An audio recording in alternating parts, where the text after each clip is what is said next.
Hey guys, welcome to Classmate Adda. आज हम लोग इस वीडियो में क्लास 10th का चैप्टर 9th को पढ़ने वाले हैं। मतलब साइंस में चैप्टर 9th को पढ़ने वाले हैं, जो कि है आनुवांशिकता और जैव विकास। तो इसमें हम लोगों ने कल क्वेश्चन नंबर 6 तक देखा था, और क्वेश्चन नंबर 6 के बाद में जैसे ही 7 नंबर स्टार्ट करने वाला था, फ़ोन ऑफ हो गया, तो जिसके कारण मैं आगे वीडियो नहीं बना पाया था। लेकिन कोई दिक्कत नहीं है, आज हम लोग क्वेश्चन नंबर 7 से आगे बढ़ेंगे। और क्वेश्चन नंबर 7 जो कि है आप लोगों का, कि अर्जित लक्षण किसे कहते हैं? क्या अर्जित लक्षण की वंशागति होती है? तो सबसे पहले हम लोग ये देखते हैं कि अर्जित लक्षण किसको कहा जाता है, और इसका वंशगति क्या होता है, या होता है कि नहीं होता है, इसको हम लोग देखने वाले हैं इसमें। ठीक है ना। तो कह रहा है आप लोगों को कि ऐसा लक्षण जो किसी जीव को उनके माता पिता एवं आनुवांशिकता द्वारा नहीं मिलते हैं, बल्कि वे उन्हें खुद प्रकृति से प्राप्त होते हैं, उन्हें अर्जित लक्षण कहते हैं। सिंपल शब्द में यदि कहे तो वैसा लक्षण जो उसके माता पिता से नहीं मिलता है, बल्कि क्या होता है कि वो प्रकृति से उसको प्राप्त करता है, उसको कहा जाता है अर्जित लक्षण। ठीक है ना। और यदि डार्विन के अनुसार देखा जाए, तो डार्विन के अनुसार ये लक्षण आनुवांशिक हो सकते हैं, या आनुवांशिक भी हो सकते हैं, और अगले पीढ़ी में जाकर के विभिन्नताएं उत्पन्न करते हैं, जिससे नई जाति की उत्पत्ति होती है। परंतु डार्विन के बाद के वैज्ञानिकों ने यह स्पष्ट कर दिया कि उपार्जित लक्षणों की वंशगति नहीं होती है। देखिए, ये अर्जित लक्षण को अब हम थोड़ा सा समझा देते हैं आप लोगों को, ताकि आप लोगों को समझ में आ जाए। अर्जित लक्षण का मतलब आप लोग बोल सकते हो कि जैसे कि बुद्धि, माता पिता में बुद्धि का उतना ज़्यादा विकास नहीं है, लेकिन बच्चा में क्या हो सकता है, बुद्धि ज़्यादा हो सकती है। ठीक है। ये प्रकृति द्वारा जिस प्रकार का रहन सहन में रहेगा, जिस प्रकार वो पढ़ेगा लिखेगा, उस प्रकार उसकी बुद्धि में विकास हो सकती है। लेकिन ये जरूरी नहीं है कि ऐसा उसके माता पिता, मतलब उसके आने वाली जो पीढ़ी है, उसके आने वाली पीढ़ी को भी ऐसा हो, मतलब बुद्धि ज़्यादा हो, ऐसा नहीं है। ठीक है ना। तो इसी के कारण ये आप लोग कह सकते हैं कि उपार्जित लक्षण का वंशगति नहीं होता है, मतलब वंशों में इसकी गति नहीं होती है। ठीक है ना। चलिए आगे जो क्वेश्चन है आप लोगों का, कि समजात अंग, समवृत्ति अंग और अवशोषी अंग से आप क्या समझते हैं? सबसे पहला जो आप लोगों का समजात अंग, दूसरा है समवृत्ति अंग, और तीसरा है आप लोगों का अवशोषी अंग। ठीक है। तो इन सभी में आप क्या समझते हो, ये क्या है? इसका प्रत्येक का एक उदाहरण देकर भी बताने के लिए आप लोगों को बोल रहा है। ठीक है। इस टाइप का आप लोगों को क्वेश्चन पूछा जाता है, तो इसी के कारण हम लोग इसको भी देखेंगे। कह रहे कि समजात अंग, दो या दो से अधिक जीवों में पाए जाने वाले अंग जिनकी संरचना समान होती है परंतु कार्य अलग अलग होता है, उन्हें समजात अंग कहा जाता है। मतलब दो या दो से अधिक जीव जिसका अंग जो होता है, ठीक है, उसका संरचना जो होती है वो समान होती है, लेकिन यदि काम बोला जाए तो अलग अलग हो सकता है, तो इसको कहा जाता है समजात अंग। ठीक है। जैसे मनुष्य के हाथ और पक्षी के पंख, मतलब पंख जो होता है पक्षियों में, और इंसानों का जो हाथ होता है, उसकी संरचना लगभग एक जैसी है, लेकिन कार्य जो है दोनों का अलग अलग है, और इसी के कारण इसको हम लोग कहेंगे समजात अंग। ठीक है। अगला है आप लोगों का समवृत्ति अंग। इसको हम लोग कह सकते हैं दो या दो से अधिक जीवों में वे अंग जिनके कार्य समान होते हैं परंतु संरचना अलग अलग होती है, उन्हें समवृत्ति अंग कहते हैं। मतलब कार्य जो है वो एक जैसा होगा, लेकिन संरचना जो होगा वो अलग अलग होगा, इसको कहेंगे हम लोग समवृत्ति अंग। ठीक है। जैसे पक्षी के पंख और तितली के पंख, दोनों का काम जो है उड़ने का है, लेकिन संरचना क्या है, दोनों का अलग अलग है, और इसी के कारण कहेंगे हम लोग इसको समवृत्ति अंग। ठीक है।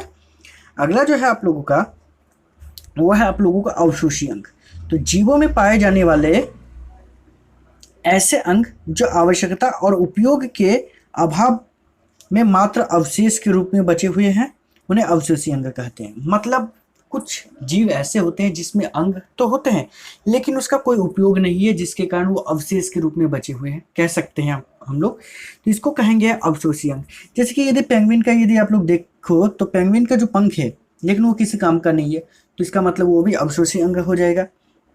जैसे मनुष्य के आँख की निमेशक की झिल्ली, ठीक है, मतलब ऊपर वाला जो झिल्ली है, ठीक है, ये एक तरीके से ढकने का काम है, इसका कोई काम नहीं है, इसको कह सकते हैं। उसके बाद कृमि रूपी परिशिका जो होती है, ये भी हो सकता है।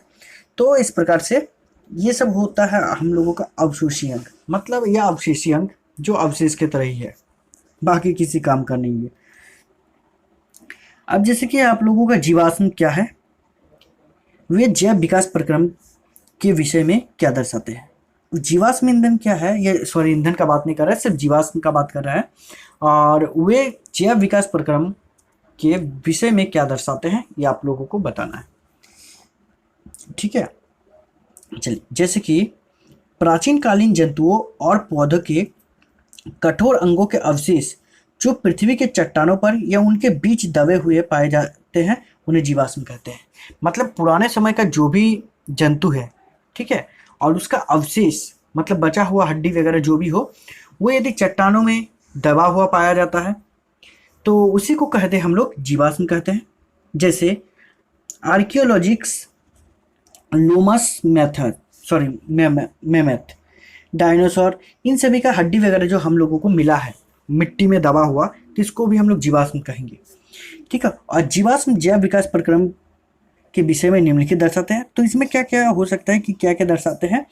तो सबसे पहला जो है, ऐसी कौन सी स्पीसीज है जो कभी जीवित थी परंतु अब लुप्त हो गई। मतलब इससे हम लोगों को ये पता चलता है कि कुछ ऐसे जीव रहे होंगे हमारे पृथ्वी पर जो अभी वर्तमान समय में नहीं पाए जाते हैं। जैसे एग्जाम्पल के तौर पर हम लोग डायनासोर को ही लेते हैं कि ये क्या है कि एक समय ऐसा था कि जिस समय ये पाया जाता था, परंतु क्या अभी पाया जाता है, तो बिल्कुल नहीं पाया जाता है।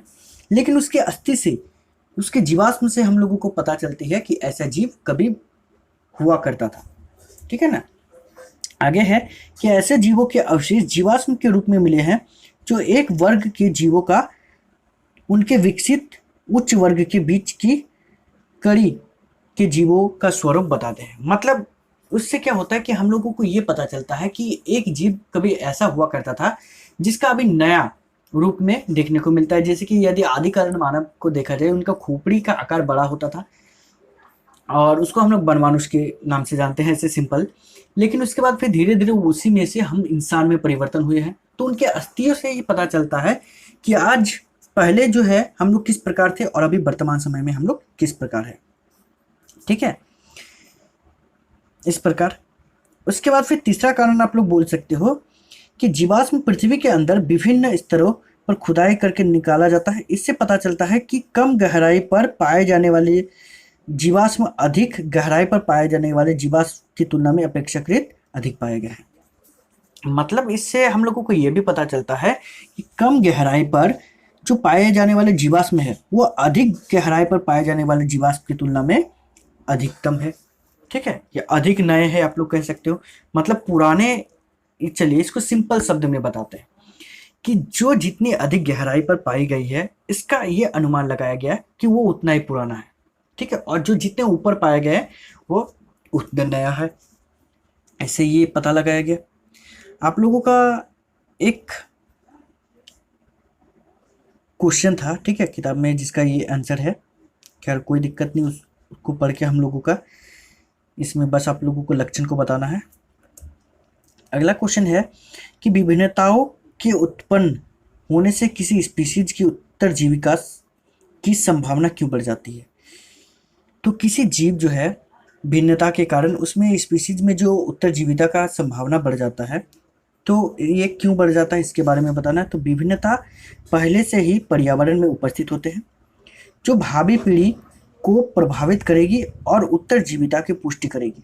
यही कारण है कि विभिन्नताओं के उत्पन्न होने से किसी स्पीशीज की उत्तरजीविता की संभावना बढ़ जाती है, ठीक है ना। इस टाइप का क्वेश्चन आता नहीं है, बस एक्स्ट्रा के लिए मिला हमको, मैंने इसको ऐड कर दिया, आप लोगों को काम आ जाएगा। अगला क्वेश्चन है क्वेश्चन नंबर 12,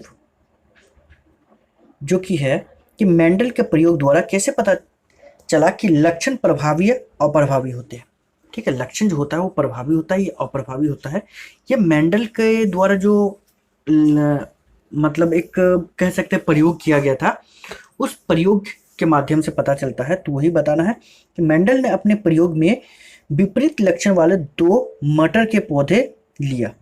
ठीक है, 2 पौधे लिया मटर का, जो कि विपरीत लक्षण वाला था, मतलब एक दूसरे के विपरीत। उनमें से एक पौधा लंबा गुण वाला था और दूसरा बोना गुण वाला था। उसमें से प्रत्येक के युग्मों के संयोग से पहली पीढ़ी में उत्पन्न हुए सभी पौधे लंबे गुण धारण किए हुए थे।